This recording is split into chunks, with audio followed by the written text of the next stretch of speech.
Hello, if you are watching this, you are signed up for an online biology or A&P lab. And for those labs, when you sign up for the course, part of your tuition and fees pays for a lab kit. All of our lab kits come in little brown paper bags like this.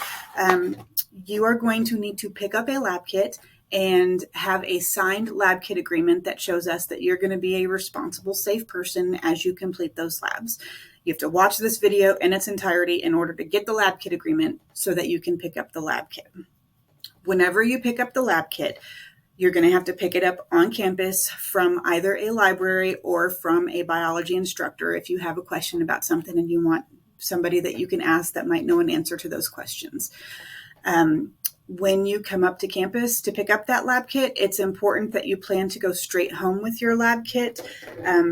In some cases, there are things like this one has a urinalysis strip in it. The heat in a car, not good for your urinalysis test strip. And so if you were to go and pick this up before work and then leave this in your car for 8 hours and then go back home, that test strip might not work very well when you actually get to that lab. So pick it up and then go straight home. Some of the things that are in this kit also should be put into a refrigerator. For example, if you're taking Biology 1 or A&P 1, there's a syringe of something called anthocyanin, and that needs to be put into a refrigerator so that it doesn't go bad. If it overheats, it won't work anymore. So plan to go straight home, moral of that story. There are times where we can mail a kit to people who live too far away from campus to drive to campus, or if you have extenuating circumstances, but you need to talk with your instructor to make sure that you meet the conditions for us to mail you that lab kit. Okay, when you get the lab kit, there's going to be a packing list for what's in that kit. Before you even leave campus, I recommend that you check the contents. There's always going to be here's how many of these things should be in this kit.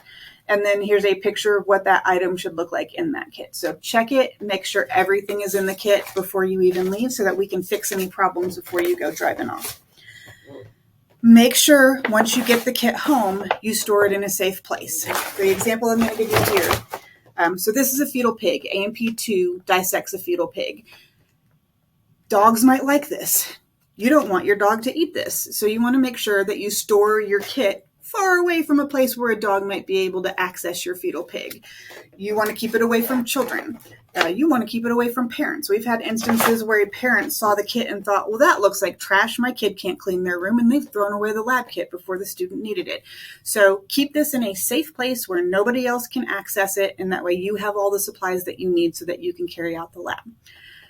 I should restate that perhaps. You have most of the supplies that you need to carry out the lab. There are some things that we expect most people to have around their house, their dorm room, so that they can complete labs on their own. Things like vinegar or alcohol or, I don't know, soap and water. So we don't put everything in the lab kit that you're going to need. For that reason, we recommend that you check the lab at the very beginning of the week for any supplies that you might need that aren't supplied in your lab kit so that you have plenty of time to get those supplies before you're going to do that lab. You don't want to be sitting there at 11:30 at night when it's due at midnight and then realize, oh no, I don't have everything I need for that lab. So read the labs at the beginning of the week before it's due, and then make sure you have the supplies and you're giving yourself enough time to actually get everything done. Okay, save the supplies and make sure you're reading all the instructions. And here's the example that I'm going to give you for that. In this bag, there is a scalpel. That one scalpel gets used to dissect the kidney in this bag, the heart in this bag, and the fetal pig. If you did the heart and then you threw away the scalpel thinking you were done, you now don't have a sharp instrument to dissect the kidney and the fetal pig later in the semester. So you want to make sure you read the instructions and you save the things you're supposed to save and you throw away the things you're supposed to throw away. You can throw away the heart, but you can't throw away the scalpel because you're going to need that again. When you're completing the labs, like I kind of just said, make sure you're reading things well. Sometimes you're going to have to take pictures of things you're doing and then upload those pictures as proof that you did something. Sometimes you can take pictures to say, hey, I have questions about my heart. It doesn't look like I think it's supposed to look. And then the teacher can guide you through how things on your heart look different from the pictures perhaps. And so take pictures as you go through things. Make sure that your work area is clean and you have room to do everything that you're working on. You should be at a space that is non-permeable so that if any chemicals were to get spilled, they don't seep into, let's say, your kitchen tables. You don't want the fetal pig smell getting into your kitchen table if it's, I don't know, a non-sealed wood, for example. PPE, personal protective equipment, is not provided for you in the lab kit. You are expected to wear it as you complete the labs. You can buy gloves in the first aid section of most stores. Home Depot and Lowe's even have some nitrile gloves if that's more your thing. You can, if you want to go the janky route, you can get a trash bag and then cut a hole so that your head goes through it so that you don't get any chemicals on yourself as you're doing your dissection, and wear that as a lab coat. And then you should wear glasses or safety goggles so that any splashes don't get into your eyes as you go through and you can conduct the labs. We don't include those things because there's so much size difference person to person. It's not feasible to put that into the lab kit. And then one of the things that I want to do, I'm going to sort of change how I'm doing this. Hold on. Select a tab to share entire screen. I'm going to share this screen so that you can see what I'm doing. Okay. Here's a lab kit agreement. So after you watch this video and take a quiz, you're going to get a lab kit agreement, and you have to take this with you when you go to pick up your lab kit.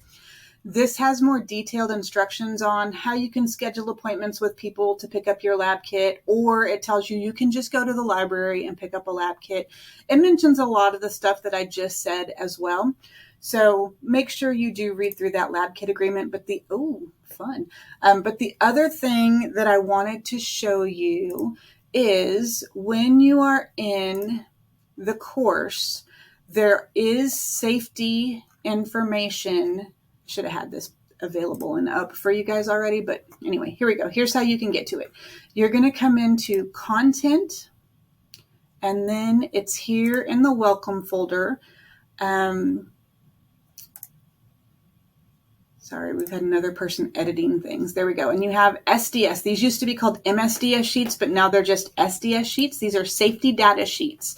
This is, I have spilled the preservative that was around my fetal pig. What do I need to do? These sheets will tell you what you need to do.